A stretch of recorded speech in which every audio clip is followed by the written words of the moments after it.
Welcome. Ziggy1X here with another NieR reincarnation video. This is going to be a fast one. So let's talk a little bit about the new update we just got, some of the goodies we just got, some of my own thoughts on Crow as a character, and we'll wrap this up. I'll also give you an update on my Anatomy of a Fight video that I'm working on for the Recollections of Dust content. It's coming along nicely. I've got some stock footage made. I've got the script written out. I mean, yes, I did write out a script because there's a lot to cover, and I want to make sure I get it all.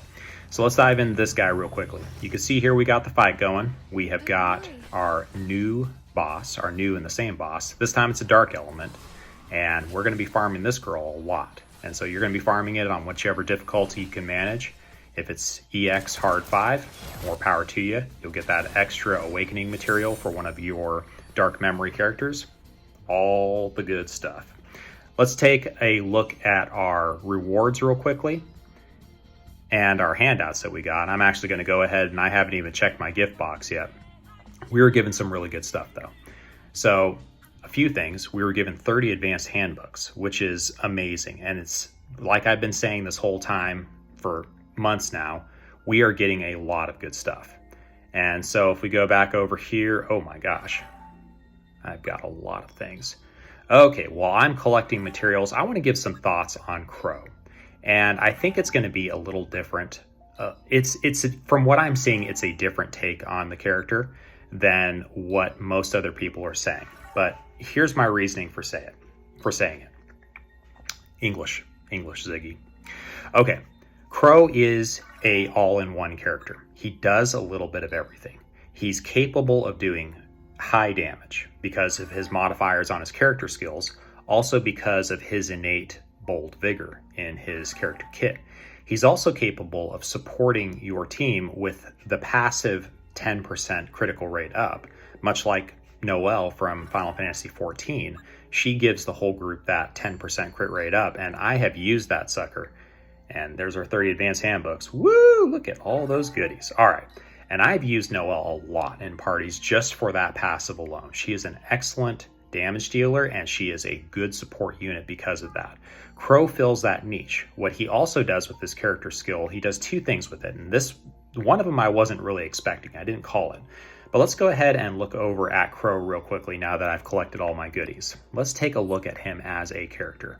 He has great stats. Okay, this is to be expected from any limited collaboration character like this that we have, especially a big one like Persona 5. In my opinion, he is the most entry-level, mid-tier level, user-friendly character on this collaboration, and actually, in a lot of ways, even more so than the celebratory units. Now, here's my reasoning. He does a little bit of everything.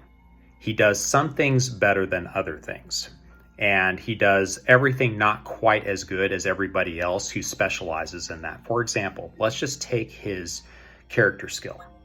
What we got here is we've got high damage multiplier, okay? Damage up by 60% when HP is over 80%. That means this sucker is going to be scaling really hard off of the HP, and it's going to be damage capping if you have the proper equipment for it. It's going to damage cap very easily.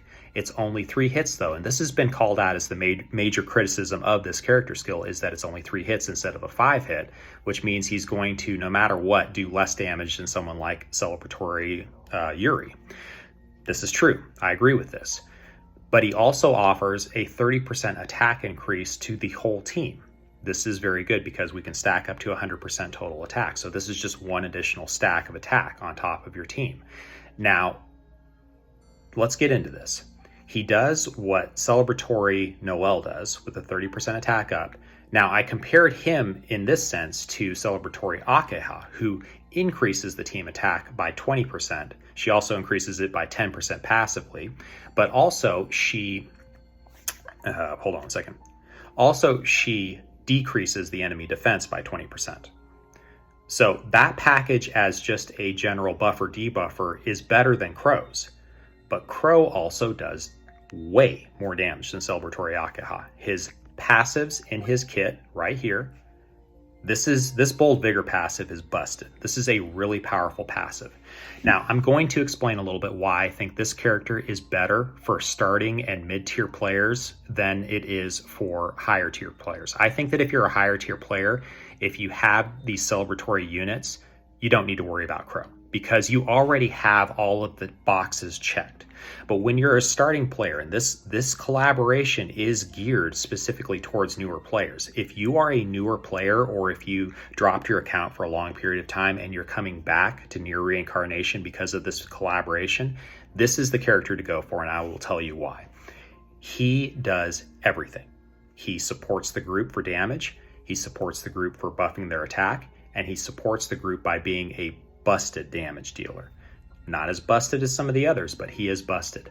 The other thing to consider is because his multipliers are so high on his character skill, he's going to be reaching that damage cap more easily on each of his individual hits than, say, someone like Celebratory Yuri.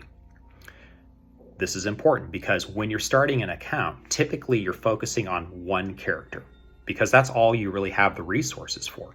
So you dive into this, you focus on that one character. It's how I built my account when I originally started playing, and I did it with A2.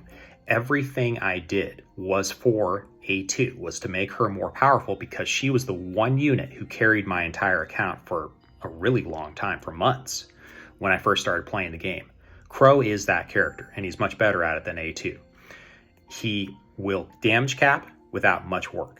Okay, so you do not have to have the same level of equipment, the same level of memoirs, and all these other things, and he will be reaching that damage cap. He will be carrying your entire team and account for you for probably months to come until you are able to go through and flush out more of your characters and build a more rounded team, a more rounded composition, especially if you're going into something like Recollections of Dusk, which requires a minimum of 15 costumes. That's a big deal. So there's end game content, and then there's this guy. This guy, he doesn't do everything as well as everybody else, but he does everything. So if you're a starting player, if you if you're planning on going through this game and picking it up and actually playing it for the long haul, which I highly suggest you do, it's a great game, pick up Crow. Go for Crow. Get at least to the 1 Awakening. Maybe if you could get him up to Awakening level 3, that would be great. You're still, but this is the guy to go for. This is him right here. This is the unit that I thought we would get on this banner that we didn't get with Joker and Queen. Joker and Queen both being very, very, very good units, but not as versatile as Crow. Crow is a versatile unit. He can carry your account. So if you have a ton of resources, if you're willing to dip into a limited banner, you haven't maybe flushed out all the stories and all the events and everything, so you've got a lot of gems basically in reserve that are just waiting for you to go collect, go do those, get those gems, pull on this guy. That's my suggestion. If you're an advanced player, don't bother with him unless you like the costume, unless you like the character. Go for him then. I'm not going to go for him. I don't have a need to go for him, but for fear of beating this dead horse into the ground any further, I will say it one more time. If you're a new player, or if you have an immature account that just doesn't have a whole lot of horizontal mobility, get this guy. He will carry your account for months. That's it.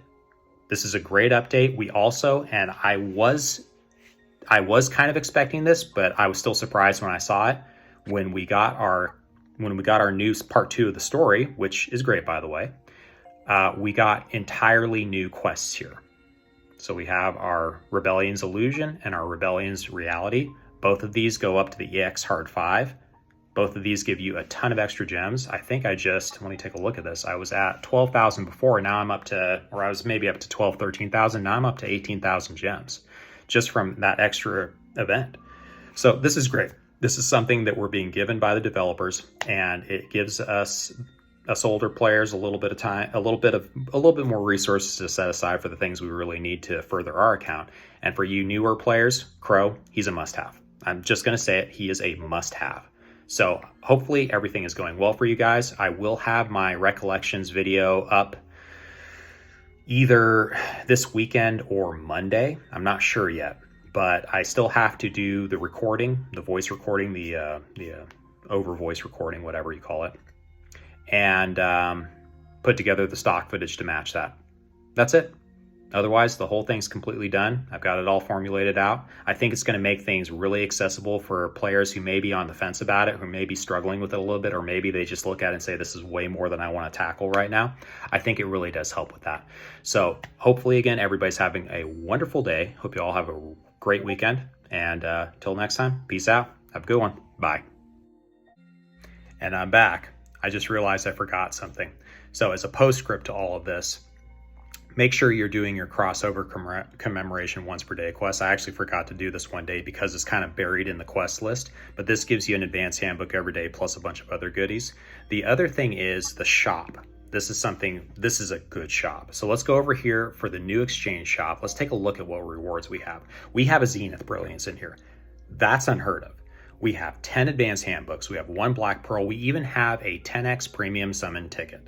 So yowza. This is probably the best shop we've ever had. And so let's take a look through here. We've got our Mythic Slab tabs. Always pick those up. We got a few more of the premium summon tickets. We got some energy.